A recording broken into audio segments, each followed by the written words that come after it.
దివ్యవాణి ప్రేక్షకులకు శుభాభివందనములు. క్రీస్తే పునాదిగా అనే కార్యక్రమానికి మనందరినీ కూడా ఆహ్వానిస్తున్నాం. బాగున్నారా? ఈరోజు మనం యేసుక్రీస్తు రక్తము చిందడం వల్ల మనకొచ్చే ఆశీర్వాదాల గురించి మనం ధ్యానించబోతున్నాం. దానికంటే ముందు మనము దేవుని స్తుతించుకుందాం, దేవుని ఆరాధించుకుందాం. కుటుంబ సమేతంగా ప్రార్థనలో ఈ సమయంలో కూర్చుందాం.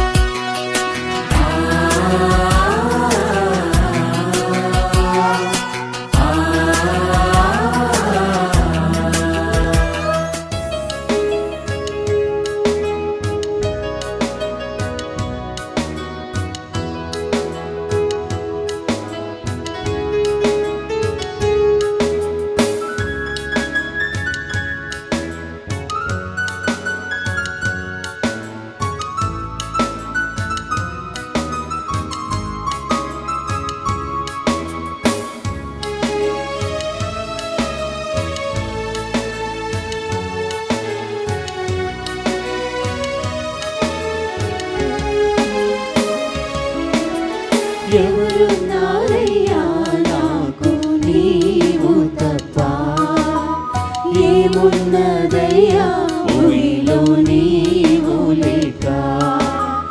ఎవరున్నారయ్యా నాకు నీవు తప్ప, ఏమున్నదయ్యా భూమిలో నీవు లేక. నా యేసయ్యా హల్లెలూయా, నా యేసయ్యా హల్లెలూయా, నా యేసయ్యా హల్లెలూయా, నా యేసయ్యా హల్లెలూయా. ఎవరున్నారయ్యా నాకు నీవు తప్ప, ఏమున్నదయ్యా భూమిలో నీవు లేక. ఎవరున్నారయ్యా నాకు నీవు తప్ప, ఏమున్నదయ్యా భూమిలో నీవు లేక.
ఈ భూమికి దీపం నీవే,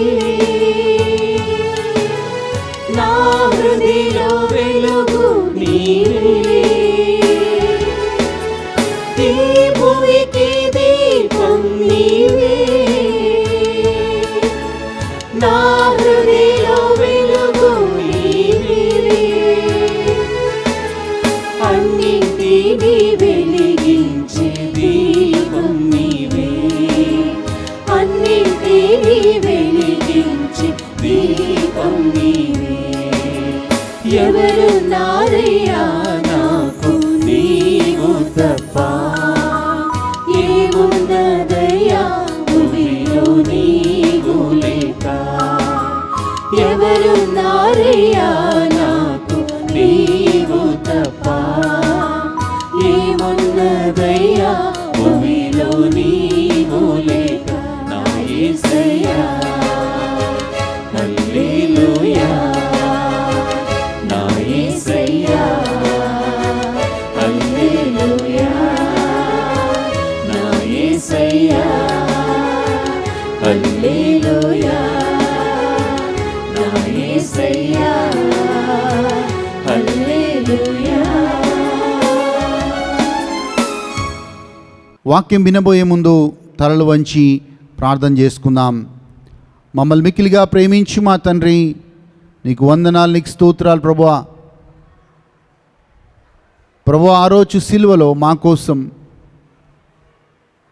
మీ శరీరం నుంచి ధారలుగా రక్తం కార్చావు ప్రభువా. ఆ రక్తము వల్ల మా ప్రతి పాపము ఈరోజు కడగబడుతుంది ప్రభువా. మరొక్కసారి నాయనా, ప్రభు అయిన క్రీస్తు రక్తము ద్వారా మేము పొందుకునే ఆశీర్వాదాలను ధ్యానించబోతుండగా ప్రభువా, మా మనస్సాక్షిని శుద్ధి చేయమని, మా ప్రతి పాపమును, అతిక్రమమును, ప్రతి దోషమును కడిగివేయమని యేసుక్రీస్తు నామములో అడిగి వేడుకొంచున్నాము మా పరలోకపు తండ్రి. ఆమేన్, ఆమేన్.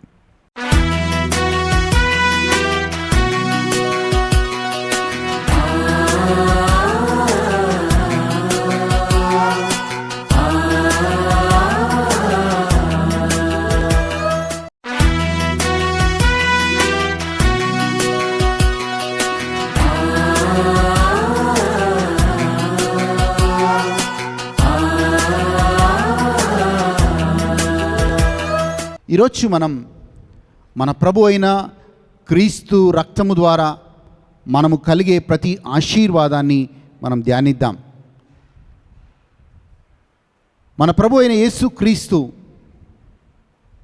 చిందిన రక్తము ద్వారా మన ప్రతి పాపము కడిగివేయబడుతుంది అని దేవుని వాక్యంలో చదువుతున్నాం. 1 యోహాను 1:7 ప్రతి పాపము కడిగివేయబడుతుందని అక్కడ వాక్యంలో చదువుతున్నాం. ఎఫెసీయులకు రాసిన లేఖ 1:7 వాక్యంలో ఇలా చదువుతున్నాం, మనము ప్రభు అయిన యేసు క్రీస్తు రక్తము ద్వారా మనందరము కూడా విమోచించబడ్డాం అనే మాటను చదువుకుంటున్నాం.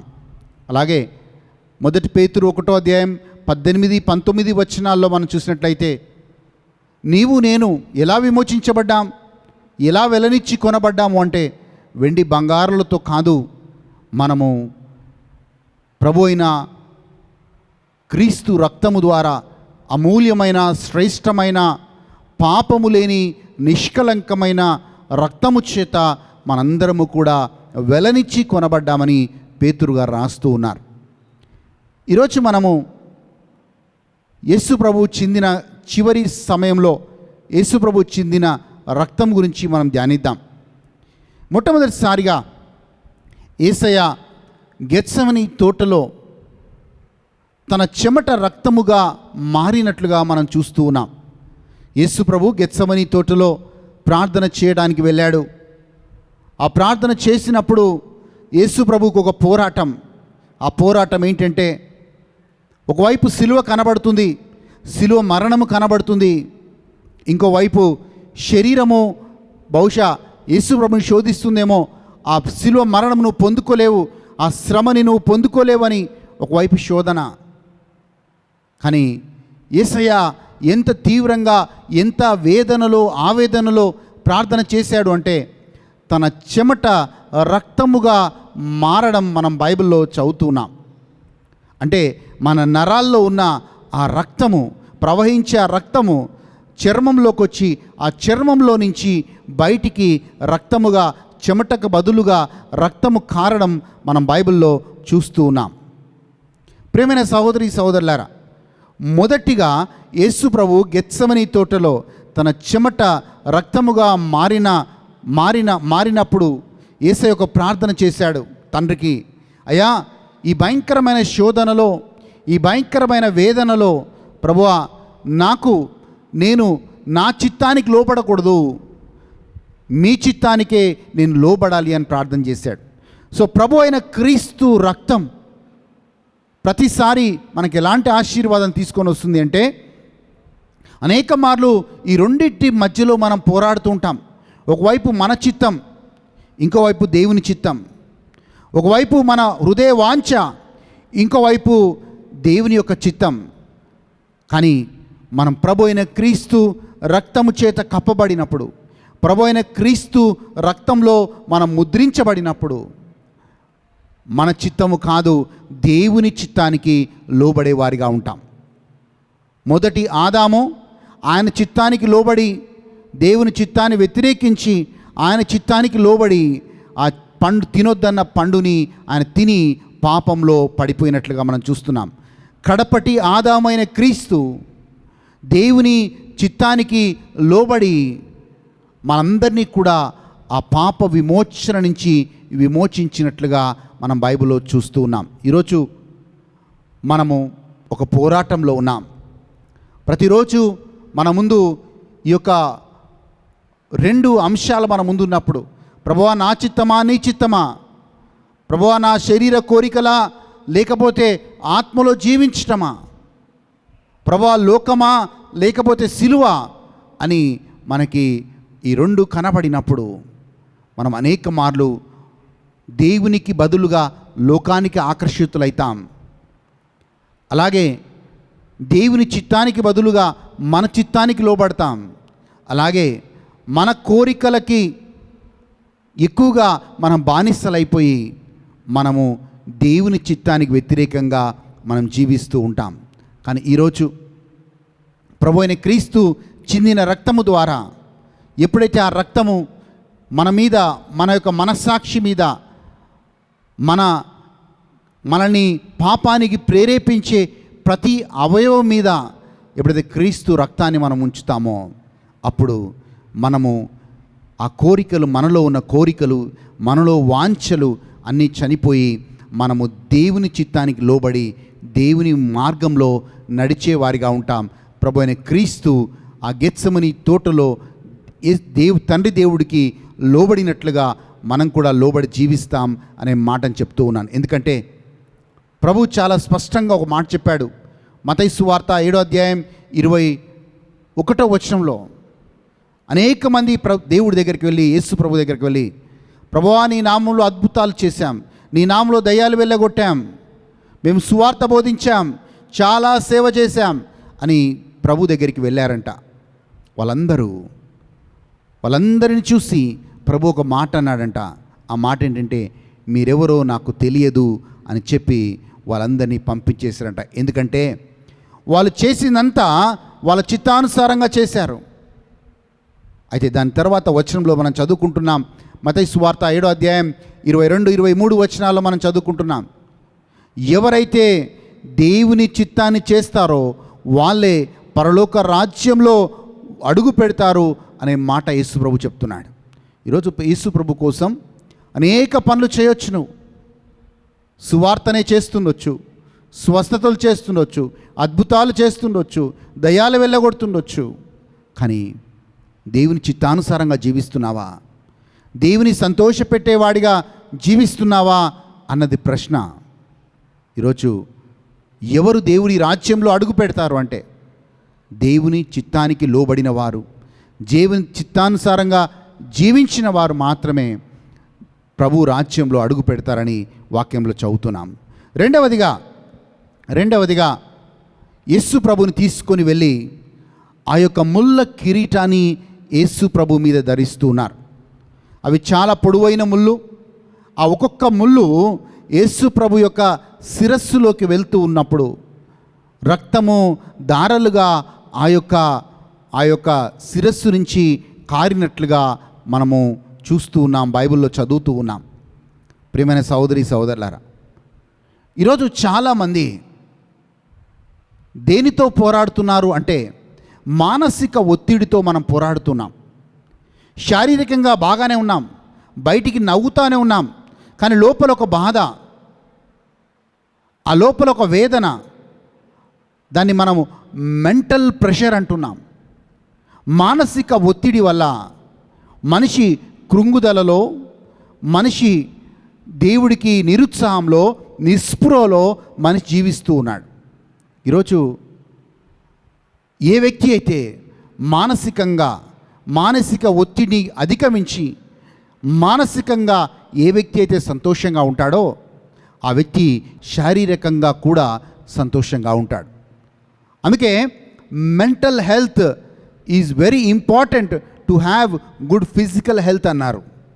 మనము శారీరకంగా, భౌతికంగా మనం మంచి ఆరోగ్యము కలిగి ఉండాలి అంటే మనము మానసికంగా కూడా ఆరోగ్యంగా ఉండాలి. ఈరోజు మానసిక ఒత్తిడి వల్లనే అనేక మందికి బీపీలు కావచ్చు, షుగర్లు కావచ్చు, అనేకమైన భయంకరమైన రోగాలు, క్యాన్సర్లు కావచ్చు, ఇవన్నీ మానసిక ఒత్తిడి వల్లనే వస్తున్నట్లుగా డాక్టర్లు చెప్తూ ఉన్నారు. ఈరోజు ఈ ప్రభు అయిన క్రీస్తు చిందిన రక్తము ద్వారా మనము వెళుతున్న ఈ మానసిక ఒత్తిడి నుంచి, అన్నిటి నుంచి దేవుడు మనకి విడుదలను దయచేయునుగాక. ఈరోజు ఎలాంటి భయంకరమైన మానసిక ఒత్తిడిలో ఉన్నారో, ఇంకా మానసిక ఒత్తిడిలో ఉన్న వాళ్ళు ఎలాంటి ఆలోచనలు, ఎలాంటి తలంపులు కలిగి ఉంటారంటే, నేను ఎందుకు బ్రతకడం, నేను ఎవరి కోసం బ్రతకాలి, నేను చనిపోతే బాగుండు అని భయంకరమైన ఆలోచనలు కలిగి ఉండి జీవిస్తారు. ప్రియమైన సోదరి సోదరులారా, అలాంటి పరిస్థితుల్లో ఉన్నారా? ఆ మానసిక ఒత్తిడి నుంచి బయటికి రాలేకపోతున్నారా? మీలో ఉన్న బాధని ఎవరికి చెప్పుకోలేక అలాగే కృంగిపోతున్నారా? ఈరోజు నీ యొక్క మనస్సు మీద, నీ యొక్క మనస్సు ఎలాగైతే యేసు ప్రభు యొక్క ముళ్ళ కిరీటం ధరించడం వల్ల మనకొచ్చే ఆశీర్వాదం ఏంటంటే, ఆ క్రీస్తు రక్తం నీ మానసిక ఒత్తిడి మీద, నీ మనస్సు మీద నీవు ఒకవేళ ఆ రక్తం చేత ముద్రించబడితే, ఆ యొక్క బంధకాల నుంచి, ఆ మానసిక ఒత్తిడిని గురిచేసే ఆ యొక్క పరిస్థితుల నుంచి దేవుడు సంపూర్ణ విడుదలను దయచేస్తాడు. ఈరోజు ప్రార్థన చేద్దాం. ప్రభువా, నేను అనేక భయంకరమైన మానసిక ఒత్తిడి గుండా వెళ్తున్నాను ప్రభువా. ఈ మానసిక ఒత్తిడి ఎంత భయంకరంగా ఉందంటే ప్రభువా, అనేక మార్లు నేను చనిపోవాలి అనే ఆలోచన నాకు వస్తుంది. పౌలు అంటాడు రోమీలకు రాసిన లేఖ 12వ అధ్యాయం 2వ వచనంలో, రెన్యూ యువర్ మైండ్, నీ యొక్క మనస్సుని దేవుడి వైపు తిప్పండి. ఈ మానసిక ఒత్తిడి మనల్ని ఏం చేస్తుందంటే సమస్యల వైపే నీ యొక్క దృష్టిని ఉంచుతుంది, కానీ దేవుడి వైపు కాదు. ఈరోజు ప్రతి ఒక్కరూ ఎవరెవరైతే ఈ కార్యక్రమాన్ని వీక్షిస్తున్నారో వాళ్ళందరికీ కూడా ఈ మానసిక ఒత్తిడి నుంచి విడుదల కలుగునుగాక. వాళ్ళు నిరుత్సాహం, నిస్పృహ నుంచి బయటికి వచ్చి మళ్ళీ దేవుని స్తుతింతురుగాక. ప్రభు అయిన క్రీస్తు రక్తం మిమ్మల్ని ప్రతి బంధకము నుంచి, ప్రతి సమస్య నుంచి, ప్రతి చనిపోవాలి అనుకున్న తలంపు నుంచి మిమ్మల్ని వేరు చేయునుగాక. మీకు సంపూర్ణంగా స్వస్థత కలుగునుగాక. ఈరోజు మీరు సంపూర్ణంగా మానసికంగా ఆరోగ్యవంతులుగా మీకు దేవుడు ఆరోగ్యాన్ని ఇచ్చునుగాక.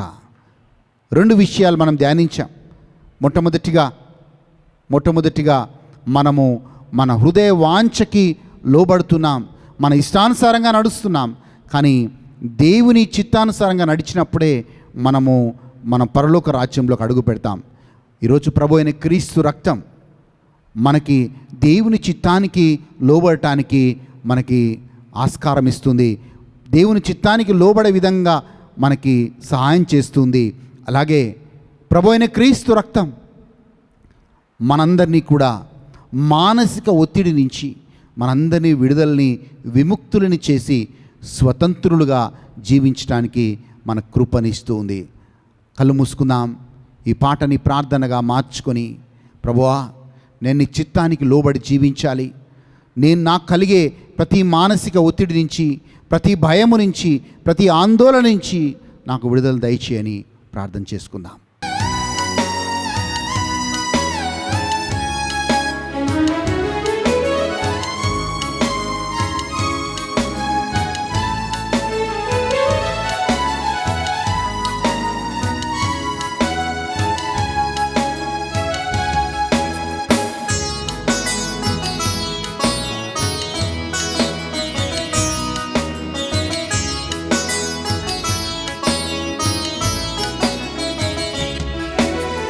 ఈ భూమికి దీపం నీవే, నా హృదయలో వెలుగు నీవే. ఈ భూమికి దీపం నీవే, నా హృదయలో వెలుగు నీవే. అన్నింటినీ వెలిగించే దీపం నీవే, అన్నింటినీ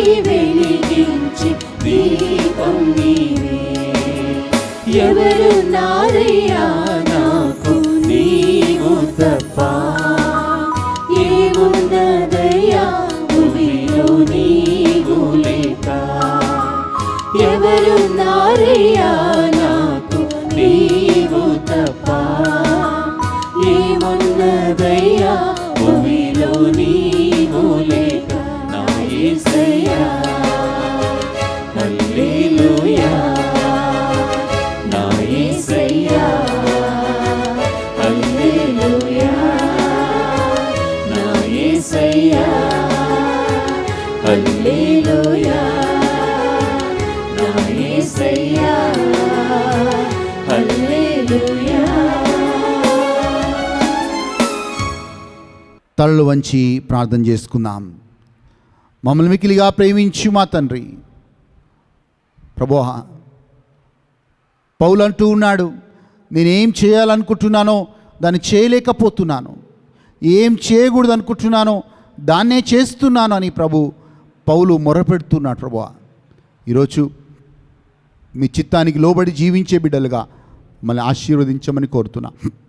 ప్రభువా, మానసిక ఒత్తిడి నుంచి, నిరుత్సాహం నుంచి, నిస్పృహ నుంచి, చనిపోవాలని తలంపుల నుంచి మనందరినీ వేరు చేయమని, విడుదల దయచేయమని, మానసిక ఆరోగ్యం మాకు ఇవ్వమని యేసుక్రీస్తు నామములో అడిగి వేడుకొంచున్నాము తండ్రి. Amen, amen. మళ్ళీ వచ్చే వారం ఇదే సమయానికి క్రీస్తే పునాదిగా అనే కార్యక్రమం ద్వారా మళ్ళీ కలుద్దాం. దేవుడు మిమ్మల్ని, మీ కుటుంబాలని మానసిక ఒత్తిడి నుంచి, అలాగే మీరందరూ కూడా దేవుని చిత్తానికి లోబడే విధంగా దేవుడు మీకు, మీ కుటుంబాలకి కృపని ఇచ్చునుగాక. ఆమెన్.